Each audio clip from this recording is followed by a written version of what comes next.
May 31 ലോക പുകയില വിരുദ്ധ ദിനം.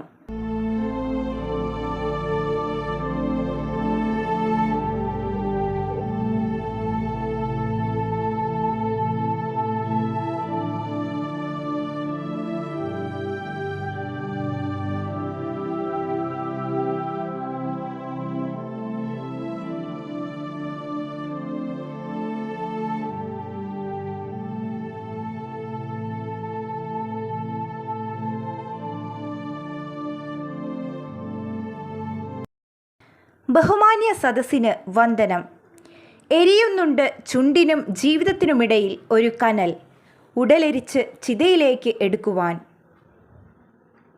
അതെ, എൻ്റെ പ്രിയപ്പെട്ടവരെ, പുകവലി അത് മരണത്തിലേക്കുള്ള പടിവാതിലാണ്.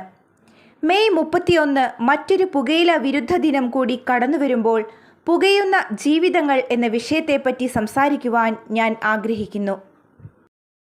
പുകവലി ആരോഗ്യത്തിന് ഹാനികരമെന്ന് എല്ലാ പുകയില ഉൽപ്പന്നങ്ങളിലും വ്യക്തമായി കുറിച്ചു വച്ചിട്ടുണ്ടെങ്കിലും ഈ മുന്നറിയിപ്പിനെ പുച്ഛിച്ചു തള്ളി പുകഞ്ഞു തീരുന്നവരാണ് നമുക്ക് ചുറ്റുമുള്ളത്.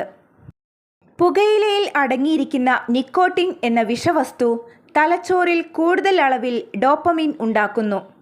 ഇതുവഴി പുകവലിക്കുമ്പോൾ ഒരു പ്രത്യേക അനുഭൂതി ഉണ്ടാകുന്നു.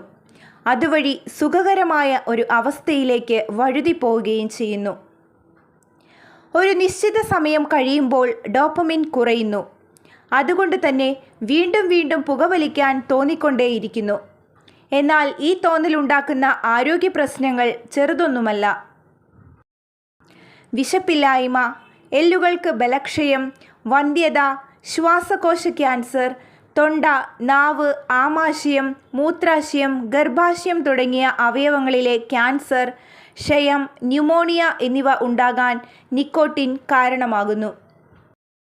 നിക്കോട്ടിൻ്റെ അംശം ശരീരത്തിൽ കൂടിയാൽ ഹൃദയത്തിലേക്കും കാലുകളിലേക്കുമുള്ള രക്തധമനികളെ ബാധിച്ച് ശാരീരിക വൈകല്യങ്ങൾക്ക് കാരണമാകുന്നു. പുകവലി നശിപ്പിക്കുന്നത് സ്വന്തം ജീവൻ മാത്രമല്ല, നമുക്ക് ചുറ്റുമുള്ള മറ്റ് കുരുന്നുജീവൻ കൂടിയാണ്. ലോകമെമ്പാടും 8 ദശലക്ഷം ആൾക്കാർ പുകയില ഉപയോഗത്താൽ മരണപ്പെടുന്നതായും ഇതിൽ 12 ലക്ഷത്തോളം പേർ നിഷ്ക്രിയ പുകവലി അഥവാ പാസീവ് സ്മോക്കിംഗ് മൂലമാണ് മരണപ്പെടുന്നതെന്നുമാണ് കണക്ക്.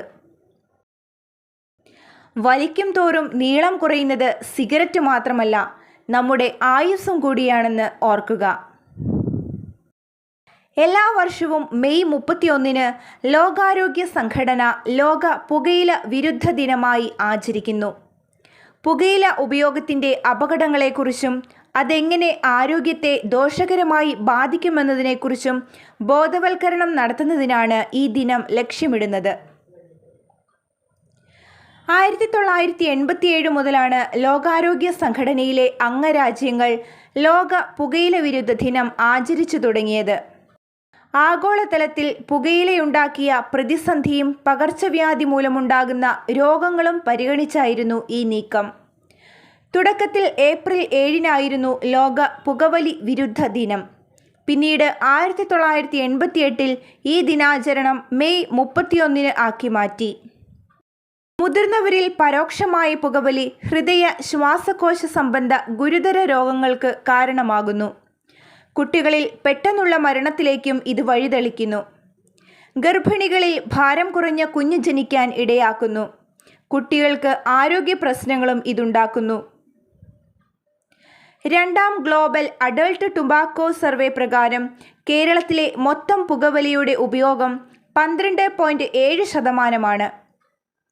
1ാം സർവേയിൽ 21.4% ഉണ്ടായിരുന്ന പുകയിലയുടെ ഉപയോഗം ഗണ്യമായി കുറഞ്ഞുവെങ്കിലും 15 മുതൽ 17 വയസ്സുള്ളവരിൽ ഇതിൻ്റെ ഉപയോഗം നേരിയ തോതിൽ വർദ്ധിച്ചത് ആശങ്കയോടെയാണ് ആരോഗ്യവകുപ്പ് കാണുന്നത്.